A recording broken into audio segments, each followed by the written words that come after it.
እግዚአብሔር ጾታ አለው ወይ? እግዚአብሔር ጥያቄ ሆኖ በደንብ ሰውንም እያስቸገረ ያለው ሐሳብ እሱ ስለሆነ እሱ ላይ ልዩ ትኩረት አድርገን ብናየው ጥሩ ነው ብዬ አስባለሁ። እግዚአብሔር ጾታ አለው ወይ? ንግበር ሰባን ነው አሁን የምጠቅሰው። እግዚአብሔር ሰውን እንደ አርአያችንና እንደ ምሳሌያችን እንፍጠር አለ በኦሪት ዘፍጥረት። ተናጋሪው ባለቤቱ ጸሐፊው ሊቀ ነቢያት ሙሴ ግሩም እንዲህ ብሎ ከተናገረ እንደ አርአያችን እንደ ምሳሌያችን እንፍጠር ያለ ማንን ነው? አዳምን ነው? ሔዋንን ነው? አይደለም፣ ሰውን ነው። ሰውን ከሆነ የተናገረው ሰው የሚባለው አዳም ነው ወይስ ሔዋን ናት?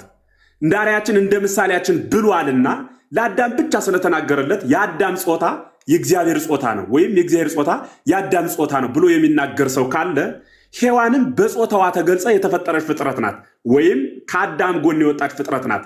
በስምንተኛው ቀን ርኩብ የሆነች ፍጥረት ናት። እንዲህ ከሆነች የሥላሴ ጾታ ወይም ጾታ አለው እግዚአብሔር ተብሎ ከተነገረለት ጾታውን የሚወክል ጾታ አዳም ወይ ጾታ ሔዋን ለማን ነው ሊሰጥ የሚችለው? አንድ ቁጥር ሁለት የጾታ አገልግሎቱ ምንድን ነው?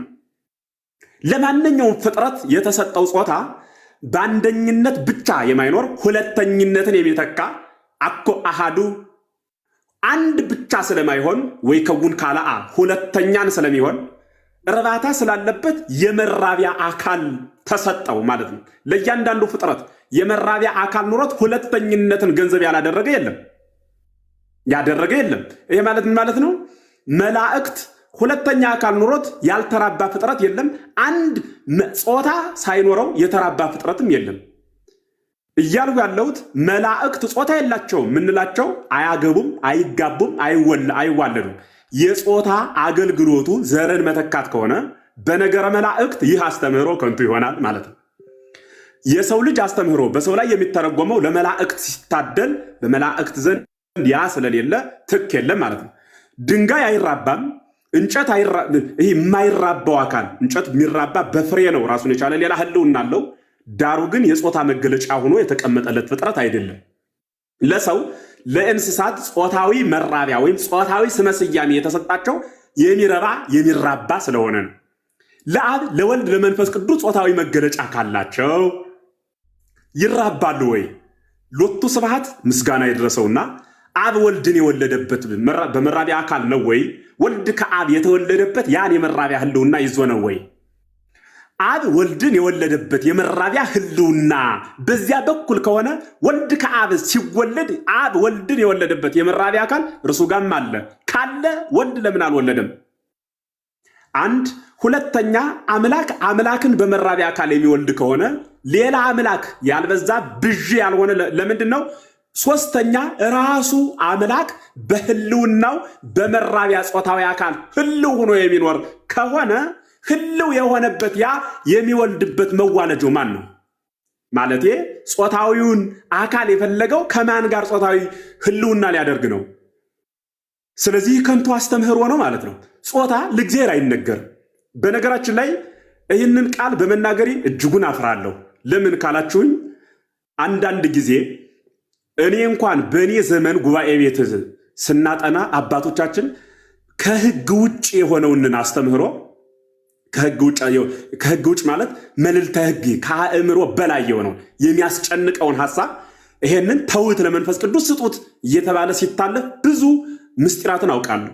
ፍትሐ ነገሥት ሊቃውንት እንደምታውቁት የፍትሐ ነገሥት መምህራን ስላላችሁ ታውቁት አላችሁ። በፍትሐ ነገሥት ህግ በዘመኑ ሲተገበር የነበረ ዛሬ ደግሞ ህቡ ሆኖ ተውት ተብሎ የተቀመጠ ለመተግበር የማይመች ቦታ አንድ፣ ሁለተኛ በችግር ዘመን ስርዓት ሆኖ የተሰራ ዛሬ ግን ችግር ስለሌለብን በመጠንም ቢሆን ቤተክርስቲያን በእግሯ የቆመችበት ዘመን ስለሆነ የማይተገበሩ በቃ ልዩ ልዩ ትርጓሜያት አሉ። በቤተክርስቲያናችን ምስጢር አደባባይ እየወጡ ሁሉም ከሰዎች ህሊና አቅም በላይ የሆነ ማን ፈጠረ ቢባል ሥላሴ ብሎ መመለስ በማይችል ነገር ሃይማኖቱን ስርዓተ ዕውቀቱን ባላገናዘበ ትውልድ መካከል እንኳን ይቅርና በእውቀት በቅድስና የማይዳኝ ምስጢር እያመጡ የትውልድ አእምሮ ማደንዘዝ ማወዛገብ፣ ይሄ ለእኔ በእውነት በጣም የሚያሳዝን ጎዳና ነው።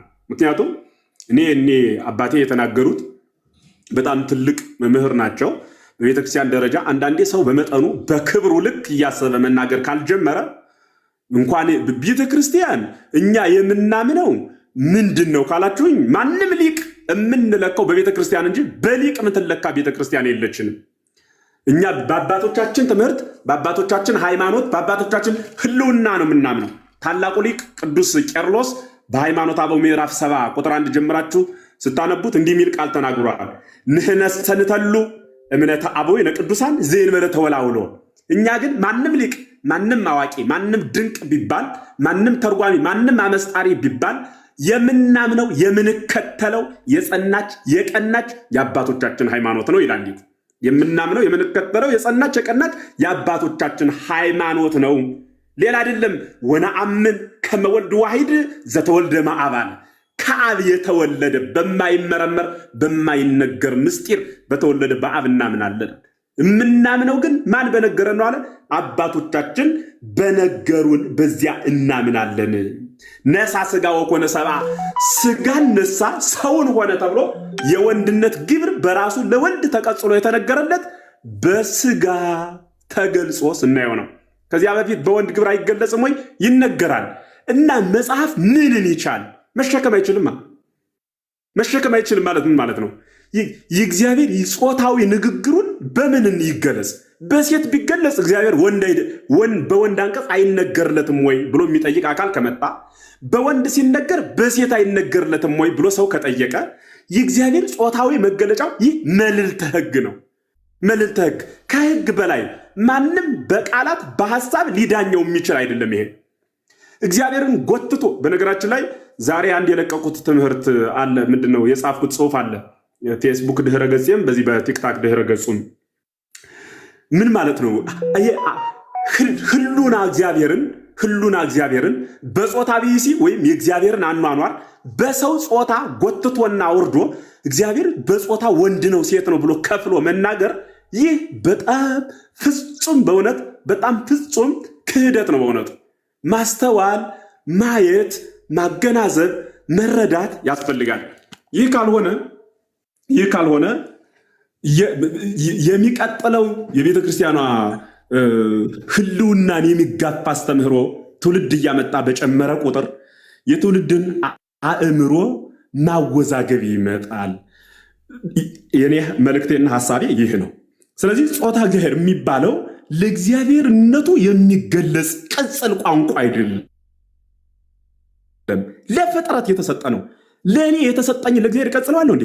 የእኔን መራብ እግዚአብሔር ይራባል ብዬ የእኔን አለመስማት ወይ መስማት እግዚአብሔር እንዲሆናል ብሎ በዚህ ሐሳብ ልክ እግዚአብሔር የሚገለጽና የሚነገርለት አይደለም። ስለዚህ ባጭሩ ለመምህራኑ ይህ ድምፅ ለሚሰማችሁ ለሁሉም ሰው አንደኛ ገና ያላደገ ምእመን ነው ያለን።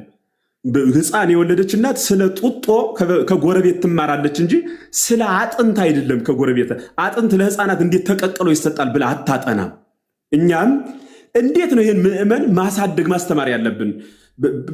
በአቅሙ ልክ እንዴት ነው ወንጌል መግለጽ ያለብን እንጂ መድረክ ላይ ወጠን ለሆነ አንድ መምህር ብቻ ግብረ መልስ ለመስጠት የሆነ የእኛን ሐሳብ ብቻ ለማንጸባረቅ ምናመጣቸው አጀንዳዎች ፍጹም ከባዶች ናቸው። እንዲያ ከሆነ እናንተ ለምን ትነግሩናላችሁ ካላችሁኝ፣ ከተበላሸማ የተበላሸውን ለማቃናት ለምን ብለን ሐሳብ እንሰጣለን። የሌለ ትምህርት ስለሆነ ሂዳችሁ ለምን አትመካከሩም? መቼ አማከሩን?